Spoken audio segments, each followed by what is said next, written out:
नमस्कार दोस्तों, आज हम एक सीईटी की मुख्य अपडेट के बारे में बात करेंगे, जिसमें जो है काफ़ी अभ्यर्थियों को परेशानी हो रही थी, संशय में थे भी क्या किया जाए क्या नहीं किया जाए, कौन सा सर्टिफिकेट नया लगेगा पुराना।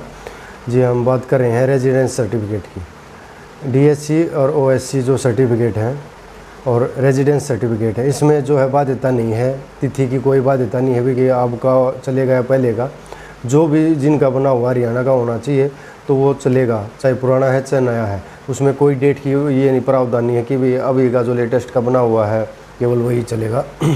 तो एचएससी के चेयरमैन ने भी इसकी पुष्टि की है अपने ट्विटर हैंडल पर कि इसके लिए कोई किसी कैंडिडेट पर बाध्यता नहीं है, वो पुराने हो चाहे नए वो सभी चलेंगे, उसमें कोई तिथि की बाध्यता नहीं। सीईटी के एक और महत्वपूर्ण जानकारी के बारे में आज हम बात करेंगे।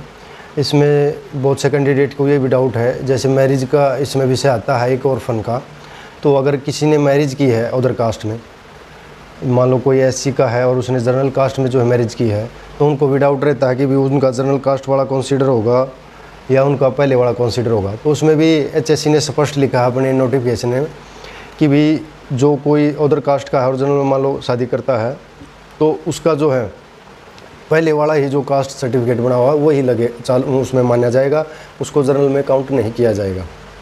तो कोई किसी भी कास्ट से आता है लेकिन जो उसकी पुरानी जो कास्ट है, चाहे वो मैरिज करके आए तो वो चेंज नहीं होगा, उसका वो मानना होगा, वो चालू रहेगा, उसमें उसका बेनिफिट जो भी मिलता है उसको।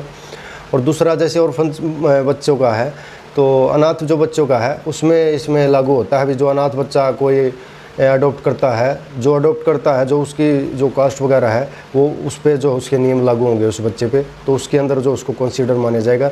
लेकिन उसके प्रॉपर डॉक्यूमेंटेशन के तहत उसको जो है अडॉप्शन में लिया गया हो, ये जो है हरियाणा सरकार ने जो रूल और नॉर्म्स बनाई गई हैं उसके अगर अकॉर्डिंग उसको अडॉप्ट किया है तो उसमें वो जो रूल लागू होंगे। जिसने जो बच्चा अडॉप्ट किया है तो उसकी कास्ट वही मानी जाएगी, उसी में जो है उसको काउंट किया जाएगा और उसके अनुसार जो उसको बेनिफिट मिलेंगे। तो ये दो महत्वपूर्ण इसमें विषय थे। और तीसरा इसमें सबसे महत्वपूर्ण ये है कि भी जिसने भी फॉर्म भर दिया लास्ट में जो आता है अंडर जो उसका आता है कि भाई एक्नॉलेजमेंट का जो प्रोसीजर है उसका भी ध्यान रखना है। एक्नॉलेजमेंट का जब तक आप लास्ट में सिग्नेचर नहीं करोगे प्रिंट आउट निकाल के, तब तक जो है वैलिड नहीं माना जाएगा। लेकिन कई जगह इन्होंने ये अंडरटेकिंग का, कहीं अंडरटेकिंग साइन करवा रहे हैं उसका प्रिंट आउट, कहीं किसी का एक्नॉलेजमेंट का करवा रहे हैं, दो तीन इस तरह के इन्होंने बहुत ज़्यादा वो दे रखे हैं। इसमें पेचीदा मामला एक तरह से बनाया। सिंपल फार्म जो है एचएससी ने ये बनाना चाहिए था, सीईटी का रजिस्ट्रेशन सिंपल होना चाहिए था, लेकिन इनको बहुत ही जटिल प्रक्रिया इन्होंने फार्म को बना दिया, बहुत लंबा प्रोसेस। इसको कोई भी अपने घर पर नहीं भर सकता, अगर चाहे अपने लैपटॉप से, या उसको प्रिंटर के लिए बार प्रिंट आउट निकलवा के तब दोबारा साइन करवा के अपलोड करने पड़ते हैं डॉक्यूमेंट। ये बहुत ही गलत सिस्टम हमें लगा इस चीज़ का, इसमें इन्होंने सुधार करना चाहिए।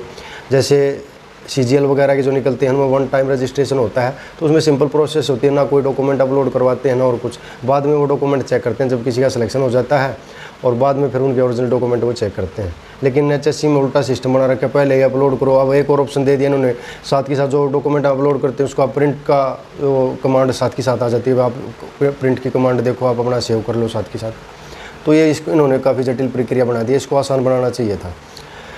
तो आपके क्या सुझाव है इस मामले में, आप भी हमें कमेंट में ज़रूर बता सकते हैं। और आपको वीडियो अच्छी लगी तो लाइक शेयर और कमेंट जरूर करें। धन्यवाद।